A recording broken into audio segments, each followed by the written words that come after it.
तो हाँ जी, आपका नाम है सुरेश पोपतानी, आपने लिख रखा है। आपकी कुंडली बनी है धनु लग्न की कुंडली है और राशि आपकी है वृश्चिक। और आपने अपने सवाल लिख के भेजे हैं कि बिजनेस प्रॉब्लम आ रही है और मैरिड लाइफ में प्रॉब्लम आ रही है पिछले 1 साल से। लोन बहुत बढ़ता जा रहा है, 2 साल से कुछ भी नहीं अच्छा नहीं हो रहा, माइंड भी सेट नहीं रह रहा एक जगह। तो ये आपने लिख रखा है, मतलब आपकी मेन दिक्कत है कर्जे को लेके आ रही है, बिजनेस में दिक्कत आ रही है, ये आपने दिक्कतें लिख रखी हैं। तो पूरा आपको मैं समझाऊंगा। सबसे पहले तो देखो जी, आप ये समझो कि जो कुंडली होती है इसमें 12 घर होते हैं। 12 घर पहले समझ लो। ये है आपकी कुंडली में पहला घर है, ये है दूसरा घर, ये तीसरा घर, चौथा, पाँचवा, छठा, सातवां, आठवां, नौवां, 10वां, 11वां और ये 12वां घर।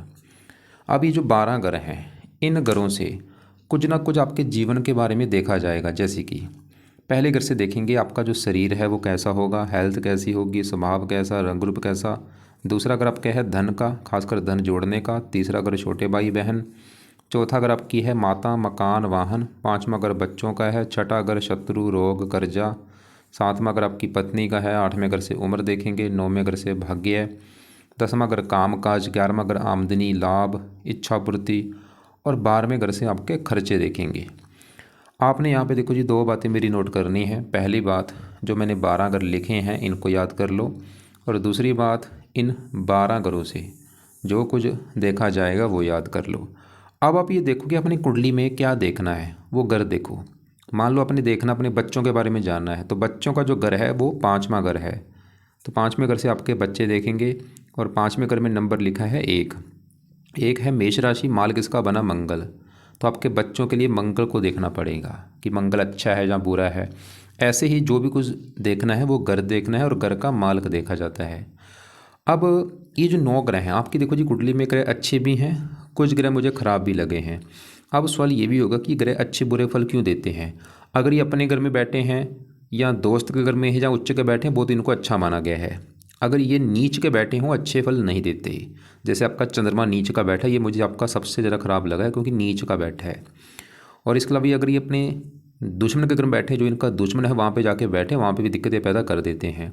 और ये जो 9 ग्रह हैं, ये इनका असर हमारे जीवन के ऊपर हमेशा रहता है, लेकिन अपना असर ये ज़्यादा हमें अपनी दशा में ज़्यादा देते हैं। जब इनकी दशा चलती है उस समय ये ज़्यादा एक्टिवेट हो जाते हैं। तो अभी सवाल कि आपके ऊपर दशा इन ग्रहों में से है किसकी।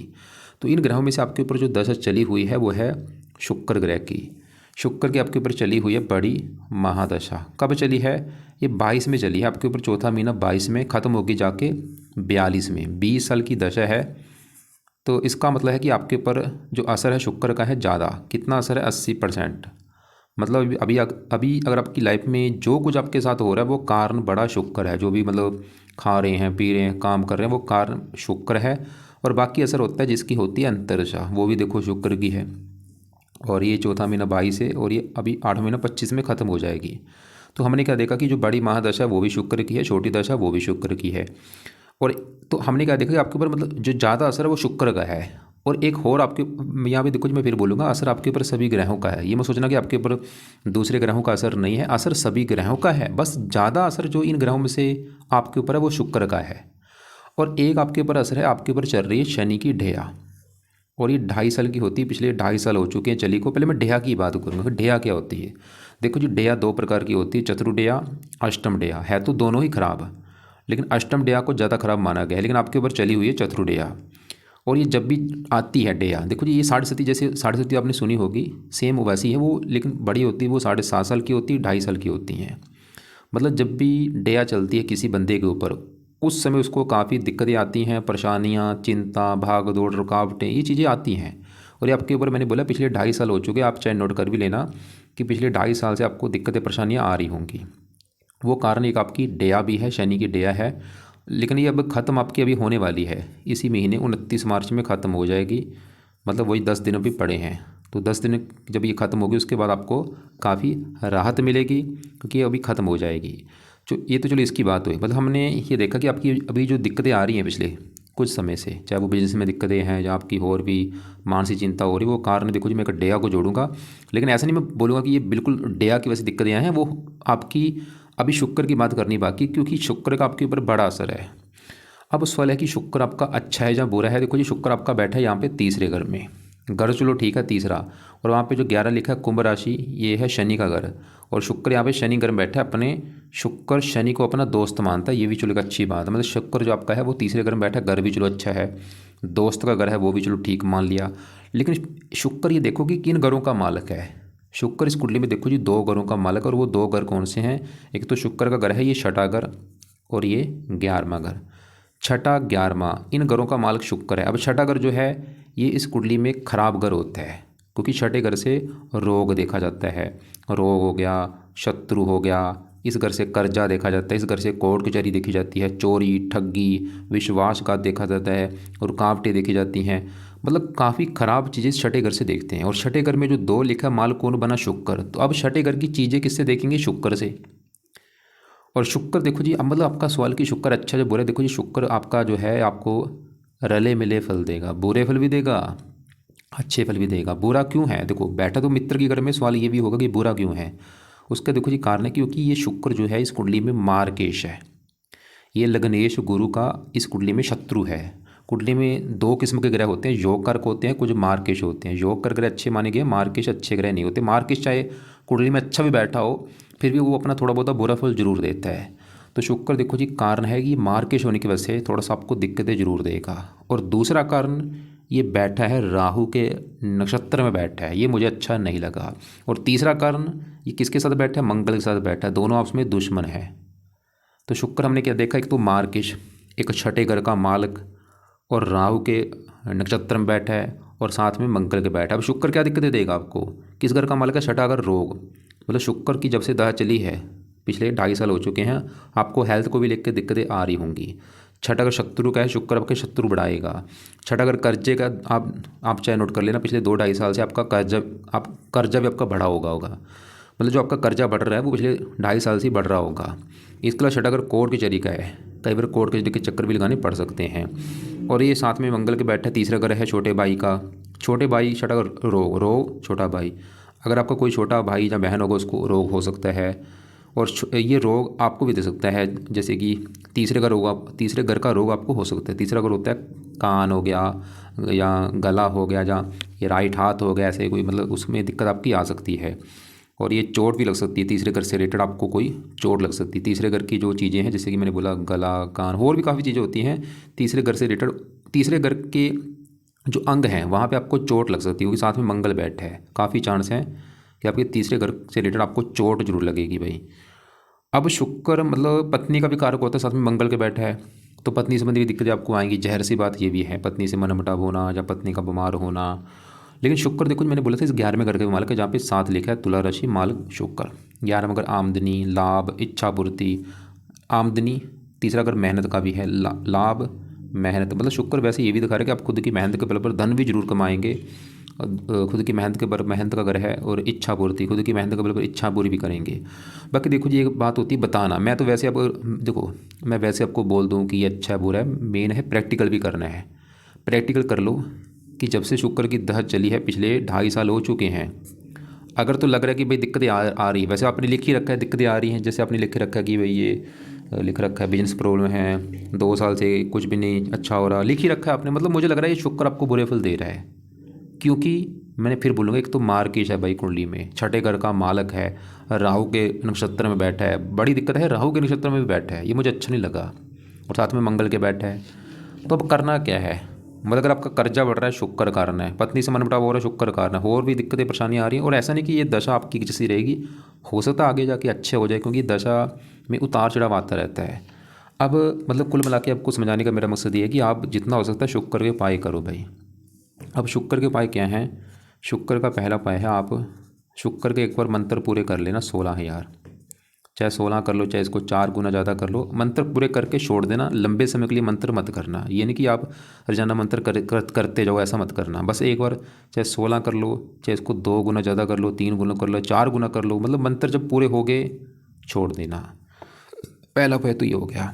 और मंत्र शुरू करने हैं शुक्रवार के दिन, संकल्प ये ले लेना कि हे शुक्र देवता जी, मेरा नाम ये है, जात ये है, गोत ये है, आपकी चल रही मेरी ऊपर बड़ी महादशा।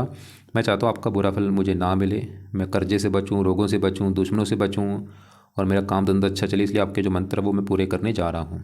मंत्र है ओम शुम शुक्राय नमः। तो ये मंत्र आप चाहे अगर 16 भी करते हो, मान लो अगर आप रोजाना 4 माला करते हो तो 40 दिन में आपके 16,000 मंत्र पूरे हो जाएंगे। मंत्र पूरे 40 दिन में करके चाहे छोड़ देना। अब दूसरा जो उपाय है वो आपने करना है शुक्र कवच का पाठ, और इसको नहीं छोड़ना। ये बेस्ट उपाय है। रोजाना ये पाठ पढ़ना है या इसको सुनना है, कब? सुबह भी शाम को भी, और इसको 2-2 3-3 बार पढ़ा करो या सुना करो। तीसरा है शुक्र स्रोत का पाठ। 2 पाठ है, देखो जी, दोनों पाठ सुबह भी शाम को भी पढ़ने हैं या इनको सुनना है 2-2 3-3 बार। चौथा उपाय है शुक्र का दान किया करो। और दान देखो जी, वैसे तो शुक्रवार को करना है, लेकिन मैं बोलूँगा रोजाना दान करो। जो भी शुक्र का दान है वो दान की वीडियो भेज, क्योंकि जितना दान करोगे उतना ही शांत होगा, इसकी पावर कम होगी, बिल्कुल जीरो हो जाएगा। तो शुक्र की क्या वस्तु है वो आपको वीडियो भेज दूंगा, वो दान रोजाना जरूर करो, या हफ्ते में 3-4 दिन या शुक्रवार को जरूर करो। दान करते समय शुक्र का मंत्र मन में बोल के कि हे शुक्र देवता जी, ये आपका दान है वो मैं कर रहा हूँ। चौथा उपाय जो है, शुक्र की देवी है माता लक्ष्मी जी। तो आप माता लक्ष्मी जी की अगर पूजा उपासना करते हैं उससे भी शुक्र अच्छा होगा। और माता लक्ष्मी जी की पूजा उपासना से आपकी लाइफ में धन भी आएगा, क्योंकि ये धन देती है जो ये पाठ, इसके पाठ पूजा करता है। इसका एक पाठ है वो अगर आप पढ़ सकते हैं वो पढ़ लेना, वो है सिद्ध महालक्ष्मी स्तुति का पाठ है। तो इससे मतलब कई फ़ायदे होंगे। एक तो धन भी बढ़ेगा आपकी लाइफ में, माता लक्ष्मी जी प्रसन्न होंगी और शुक्र अच्छा होगा। एक और उपाय है, बेस्ट उपाय, वो है शुक्रवार का हो सके तो व्रत रखा करो। व्रत की जो कथा है वो करो, आरती करो। व्रत में क्या करना है, दिन में आपने सिर्फ फल फ्रूट खाना है, रात को ही भोजन करना होता है। रात के भोजन में नमक का सेवन नहीं करना, खटियाई नहीं खानी। व्रत की जो कथा है वो सुन लेना, आरती कर लेना। व्रत कितने रखने हैं, 11 रख लो, 21 रख लो, जहाँ जब तक आपकी दिक्कतें दूर नहीं हो जाती वो रखो। शुक्र का रंग है वाइट, वाइट कपड़े कम पहना करो, चमकीले कपड़े कम पहन लो, बल्कि वाइट वस्तुओं का दान किया करो, चमकीले कपड़ों का दान करो, परफ्यूम कम लगाया करो। ये तो हो गए शुक्र के उपाय। क्योंकि शुक्र को खराब अगर जो किया है, किसने किया था, किसके नक्षत्र में बैठा है, राहु के नक्षत्र में बैठा है भाई। क्योंकि ये राहु के फलों को भी दिखा रहा है। राहु कहाँ बैठा है, 7वें घर में, पत्नी घर में। मतलब शुक्र की जो शुक्र है राहु के नक्षत्र में बैठ के राहु का जो फल है उसको भी रिप्रेजेंट करेगा। मतलब आपकी पत्नी से लड़ाई झगड़े हो रहे हैं, राहु पत्नी घर में बैठा है और शुक्र इसके फल दे रहा है, तो आपको भाई राहु के भी उपाय करने पड़ेंगे, तब जाके शुक्र भी आपका सही होगा। तो शुक्र राहु के जो उपाय हैं वो आपने क्या करने हैं। राहु का जो पहला उपाय है, आप जितना हो सकता है राहु का भी दान करो, इसको शांत करो, पावर जो 8 है जीरो करनी है इसको। दूसरा है राहु कवच का पाठ आपने पढ़ना है या इसको सुनना है। और तीसरा है राहु स्रोत का पाठ। तो ये दोनों पाठ जो हैं ये रात के समय पढ़ने हैं या इसको सुनना है। तो 3 उपाय मैंने राहु के लिख दिए हैं। राहु का दान हो गया, राहु कवच का पाठ, राहु स्रोत का पाठ, दोनों पाठ पढ़ने हैं या सुनने हैं। और इसके अलावा राहु जो है शिव जी का भक्त, आप शिव जी की पूजा उपासना भी कर सकते हैं। शिव जी का जो मंत्र है ओम नमः शिवाय वो जाप कर सकते हैं। और राहु का मंत्र भाई अगर आपने लिख रखा था आप करते हैं, उसको छोड़ दो। मंत्र इतने लंबे समय के लिए नहीं किए जाते, एक बार सिद्ध करके इनको छोड़ देना चाहिए। खासकर पापी ग्रहों के जो राहु केतु हैं तो इनके मंत्र छोड़ दो। अब राहु को थोड़ा सा विस्तार में मैं समझाता हूँ। राहु जहाँ बैठा है 7वां घर है, और 7वां घर भाई कुंडली में पत्नी का होता है। अगर आपकी पत्नी देखनी है 7वां घर, और फार्मूला है घर का मालक देखा जाए तो 7वें घर में लिखा है 3 मिथुन राशि है, मालक है बुध। तो आपकी पत्नी के लिए हमें इस बुध ग्रह को देखना पड़ेगा कि बुध अच्छा है या बुरा है। और बुध के अलावा पत्नी के घर में कौन बैठा है, राहु बैठा है, राहु को भी देखना पड़ेगा। अब राहु 7वें घर में, पहले राहु की अगर बात करें, राहु 7वें घर में यहाँ पे जो 3 है मिथुन राशि में उच्च का बैठा है। चलो अच्छी बात है, उच्च का बैठा है। देखो जी राहु जो है ये एक दानव ग्रह होता है, और ये इसका जो स्वभाव है वो क्रूर है। क्रूर होने की वजह से ये जहाँ बैठेगा उस घर की हानि करता है, उस घर का नुकसान करता है। अब और वैसे भी मैंने हजारों कुंडलियाँ में देख चुका हूँ, क्या देखा, जब भी राहु 7वें घर में होता है ऐसे बंदों को विवाह का सुख नहीं मिलता। बहुत सारी कुंडलियाँ मैंने देखी हैं, सबकी दिक्कतें वैसे अलग अलग होती हैं। ऐसे जो केस मेरे पास आते हैं ज़्यादातर आते हैं डिवोर्स हो जाता है, पहले विवाह में सुख नहीं मिलता, दूसरे विवाह में सुख मिलता है, या विवाह कई बार होता ही नहीं है, ऐसे लोग भी आते हैं। राहु जब 7वें घर में होता है, या पति पत्नी में लड़ाई झगड़े होते रहते हैं, ये तो होता ही है, लड़ाई झगड़े तो जरूर आता है ये 7वें घर में जब बैठता है। या पत्नी का बीमार होना, और ये दिक्कतें ज़्यादा पैदा कर देता है राहु की दशा में। जब भी कभी भाई राहु की दशा आपके ऊपर चलेगी उस समय तो दिक्कतें कई गुना बढ़ जाएंगी आपकी। पत्नी का लड़के मायके चला जाना या डिवोर्स तक की नौबत आ जाना।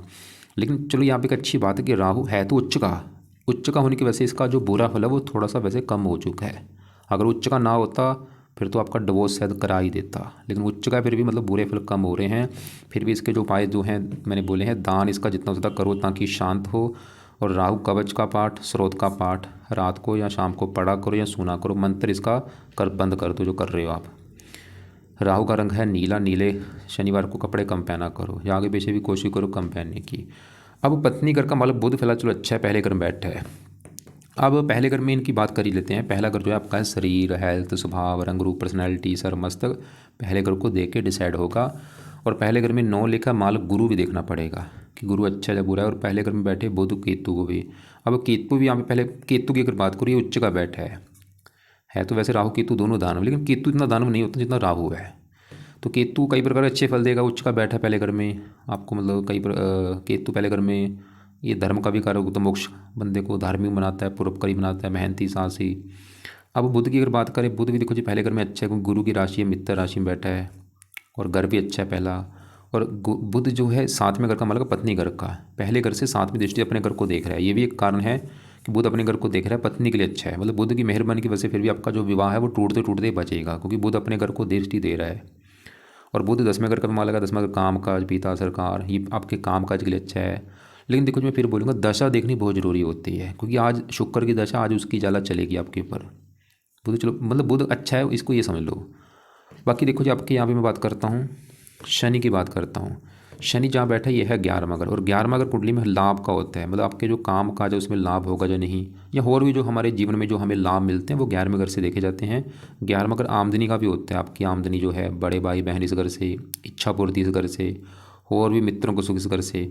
और आपको क्या बोला था, घर का मालक देखना, 11वें घर में 7 लिखा, मालक होना है शुक्र, और वो हमने अभी देख लिया है। वो मतलब क्योंकि राहु के नक्षत्र में बैठा है, साथ में मंगल के है, थोड़ा सा वो गड़बड़ कर रहा है। मतलब शुक्र की भी जो दशा चल रही है, क्योंकि 11वें घर का मालक है आमदनी, शुक्र की वजह से आपकी आमदनी को भी लेकर दिक्कतें आ रही हैं। लाभ का मालक प्रॉफिट नहीं हो रहा आपके कामकाज में, इच्छाएं पूरी नहीं होने दे रहा शुक्र आपकी, क्योंकि राहु के नक्षत्र में साथ में मंगल के बैठा है। हाँ अगर यहाँ पे शुक्र अकेला होता फिर काम चल जाता है, ये तो वो मंगल के साथ बैठा है, ऊपर से राहु के नक्षत्र में बैठा है।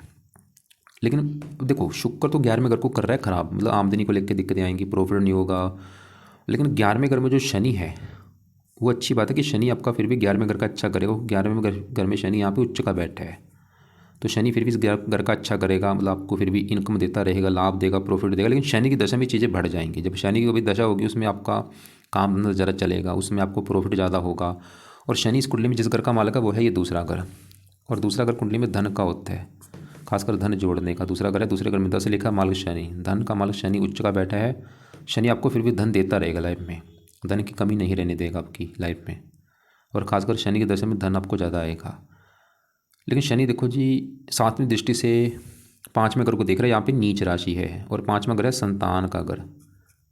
ये थोड़ा सा संतान संबंधी चिंता पैदा कर सकता है आपको, जैसे संतान का बीमार होना, या संतान में देरी होना, या संतान की कोई हानि होना, या संतान से मनमुटाव होना, क्योंकि नीच राशि इसकी, खासकर शनि की दशा में दिक्कतें आ सकती हैं। और बाकी आपके यहाँ पे 12वें घर में गुरु चंद्रमा की में से चंद्रमा की बात करूँ, ये तो भाई बहुत ज़्यादा खराब है चंद्रमा आपका, क्योंकि एक तो 12वां घर ऊपर से यहाँ पे नीच का बैठा है। सबसे बड़ा कारण चंद्रमा खराब होने का नीच का बैठा है, इसकी वजह से खराब है। क्या खराब फल देगा, एक और भी कारण है, ये मार्केश भी 8वें घर का भी स्वामी, 8वें घर में जो 4 लिखा है, कर्क राशि, मार्क चंद्रमा। एक तो मार्केश नीच का 12वें घर में, इसकी दशा में दिक्कतें बढ़ेंगी आपकी, जब भी कभी इसकी छोटी बड़ी दशा होगी। आज भी वैसे इसका बुरा फल आपके ऊपर होगा, लेकिन दशा में दिक्कतें बढ़ जाएंगी।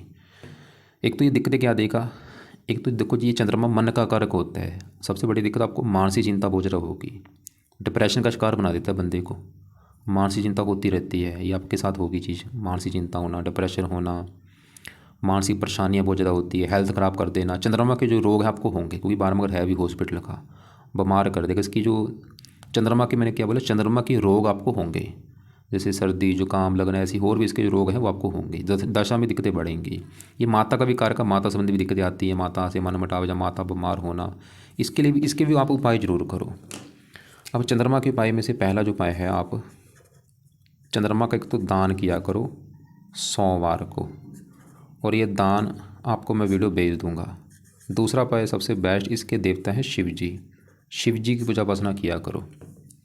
ये 2 उपाय कर लो आप। इसका वैसे पाठ भी है, चंद कवच का पाठ भी आप पढ़ सकते हैं, क्योंकि यहाँ फिर देखो जी पाठ ज़्यादा हो जाए, फिर भी आप ये पाठ ऐसे किया करो, ये पाठ शिव जी के मंदिर में बैठ के चाहे पढ़ लिया करो। जब भी शिव जी के मंदिर जाओगे वहाँ पे बैठ के चंद कवच का पाठ पढ़ा करो या सुना करो उसको। और सोमवार को वाइट कपड़े मत पहना करो। अब इसी घर में गुरु बैठा है, गुरु भी देखो जी 12वां घर है, लेकिन गुरु फिर भी चलो कई प्रकार के अच्छे फल देगा, क्योंकि 12वें घर में यहाँ पे मंगल के घर में बैठा है, मित्र राशि है। और गुरु इस कुंडली में है भी लग्नेश, पहले घर का स्वामी, जहाँ पे 9 लिखा मालक गुरु। गुरु भी एक शर्त पे अच्छे फल ज़्यादा देगा, वो है अगर आप विदेश जाते हैं, क्योंकि पहला घर शरीर और 12वां घर विदेश, शरीर विदेश के घर बैठा। और गुरु इस चौथे घर का भी मालक है, चौथे घर में 12 लिखा है मालक गुरु। चौथा घर होता है माता, मकान, वाहन। और चौथा घर जन्मभूमि विदेश। गुरु ही दिखा रहा है कि अगर आप घर से दूर जाएंगे, विदेश का मतलब होता है घर से दूर जाना। घर कौन सा? जो आपकी जन्मभूमि, जहाँ पे आप जन्म आपका हुआ है, तो वहाँ से दूर जाएंगे आपको फ़ायदा भी होगा। वैसे गुरु अपने घर को देख भी रहा है, फिर भी आपको मकान का सुख दे देगा। साथ में यहाँ पे 9वीं, यहाँ पे उच्च राशि, उम्र के लिए अच्छा है वैसे, मतलब इसको ज़रा सीरियस मत लेना। और दूसरे घर में सूर्य शनि की राशि में बैठा है, ये भी थोड़ा सा धन संबंधी चिंता पैदा करेगा, तो इसके लिए आप सूर्य को जल दे सकते हैं। मंगल देखो जी है तो अच्छा, बस शुक्र को थोड़ा सा खराब करेगा। और मंगल 5वें घर से 11वें घर में संतान के लिए अच्छा है, लेकिन संतान के घर के ऊपर शनि की दृष्टि है, वो थोड़ा सा इस घर की हानि करेगा। एक बार देखो जी आपने मुझे, क्योंकि आपने लिखा रखा आप काफ़ी पाठ पूजा करते हैं, वो थोड़ा सा मैं आपको बता दूं। एक तो देखो जी आपने लिखा है कि आप ओम नमः शिवाय 6 मिनट करता हूँ।